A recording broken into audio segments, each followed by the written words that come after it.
Okay, we're going to go ahead and get started so that we can keep y'all on schedule and on time.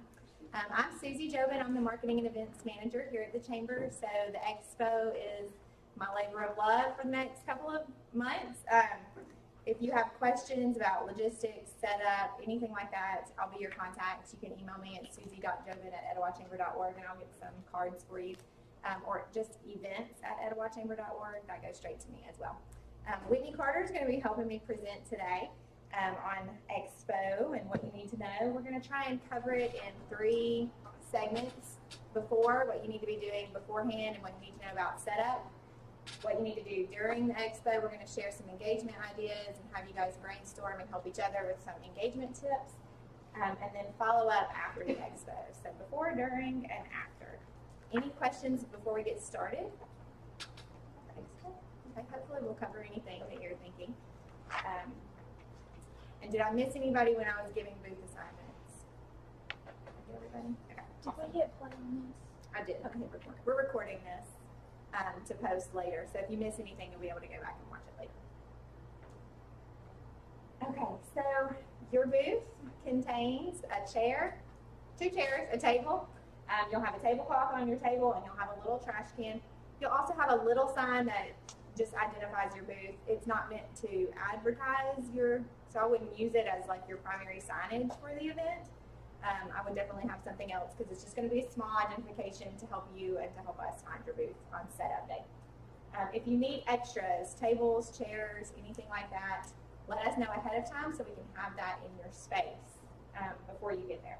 Also, if you don't need your tables, let us know ahead of time so we can avoid putting them in your booth and having to have you move them or us move them later. So just give us a heads up ahead of time and we'll take care of that for you. If you have a double booth, anybody have a double booth? Pam, y'all have a double booth? Y'all will have 2 tables. Okay. Questions about what comes in your booth? This is the diagram. We've moved this year, so it's totally new to everybody. The main entrance is at 210 right here. This is Locust Street along this side. So that is going to be the main entrance. It's double glass doors. There's also a set of double glass doors here. That's what you'll primarily be using for load-in. So if your booth is along this wall, make sure you stick to that 3 o'clock to 4 o'clock time frame. Otherwise, these people are going to be coming in and out right here through that door. So that's why we've staged it this year in sections.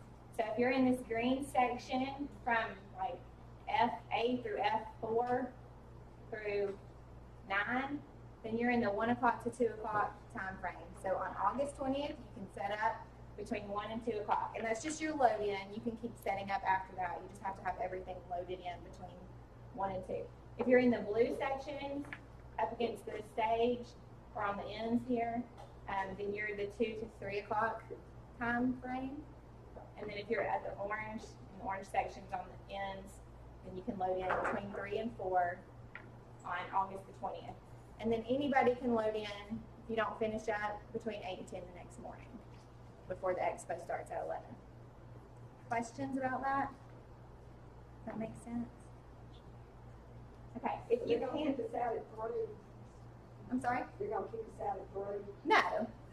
It'll be open until 5. Okay. So you can stay there and set up, but if you're in the 1 to 2 o'clock time, we need you to come bring all your stuff in. Use that street level access, temporarily park right there, unload your stuff between 1 and 2, get your stuff in, and then because you'll have to move your car, you can't leave them parked there. That will be loading only on the street level. If you're down at this end and you don't have a lot of stuff to bring in, there is a door right here. It has some stairs, so it's not street level. If you're bringing anything heavy in, you won't want to use that access. But there is a little alley here off of 2nd Street that you can park in and unload your stuff and then move your car. But all of that is loading, parking only. You cannot stay parked there. Sorry. Any questions? Okay, if you can't make your setup time, just let us know. We'll work with you and we'll try and get you scheduled some other time. But just make sure you tell us so that we can work you in at a time that is convenient. Yes, ma'am. That came in late. So the blue area load is supposed to set up when? Green is 1 to 2, blue is 2 to 3, and orange is 3 to 4. And that's just for loading and unloading. You can stay longer to set your booth up. That's just like the time for loading and unloading. And then if you really, like, if you don't have a lot of stuff at all, you can come the next morning between 8 and 10. We ask that everything be done by 10 o'clock so the doors are ready to open at 11. We good? All right. Okay, for check-in on the 20th, you will come by the registration desk, which is going to be at that main entrance. There will be some tables here. Whitney and I will be there at registration to meet you. We'll give you your packet and your wristbands for anybody who's going to be working your booth so they can access the hospitality suite. You will need a count of how many people are going to be working your booth.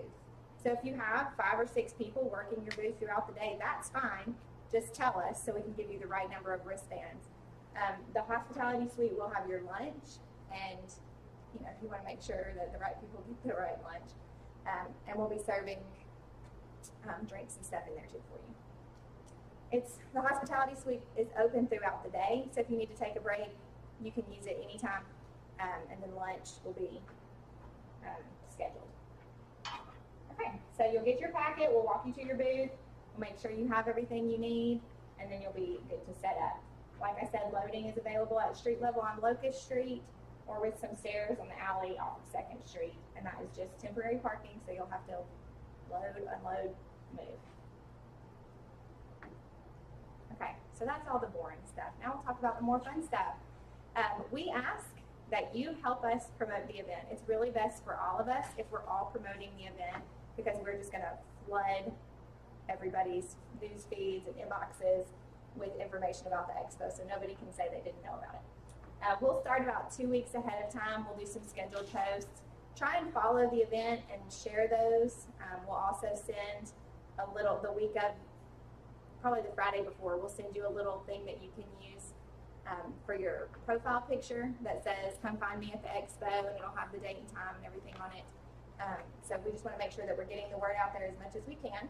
If you share it with your customers, it'll benefit you, and if you share it with your customers, it'll benefit you. So we just want to make sure that we're all doing what we can to promote the event and your attendance and participation at the event. Talk about it in your businesses, talk about it with customers that you're seeing or speaking with.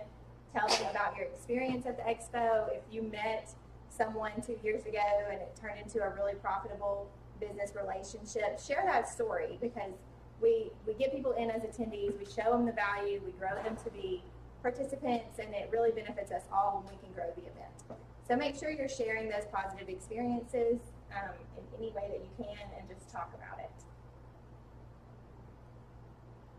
Okay. So if you've ever been to the expo, you know you give away a lot of business cards.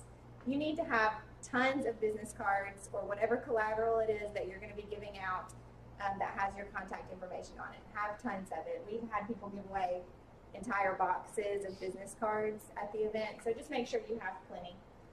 Other things that you'll need to have, we'll be giving out the event passports again this year, so people can get the signatures on for every booth they visit, and that's how they get entered to win some of the door prizes at the end of the day, is by turning in that form that says they visited every booth.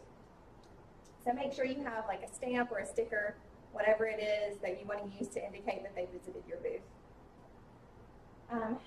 I suggest having a laptop or some kind of tablet for collecting contact information. Slips are really easy and convenient, and you can totally do the slips. But if you go ahead and have your laptop there, you can input them directly into a spreadsheet or whatever it is that you use to track your customers, and save you a step later, and you don't have pieces of paper to keep up with. So I definitely recommend that. Otherwise, the contact form is some way to capture people's contact information if they don't have business cards for you. I also recommend bringing your calendar, because you're going to be talking with people who may be interested in your business, and you may want to schedule an appointment with them.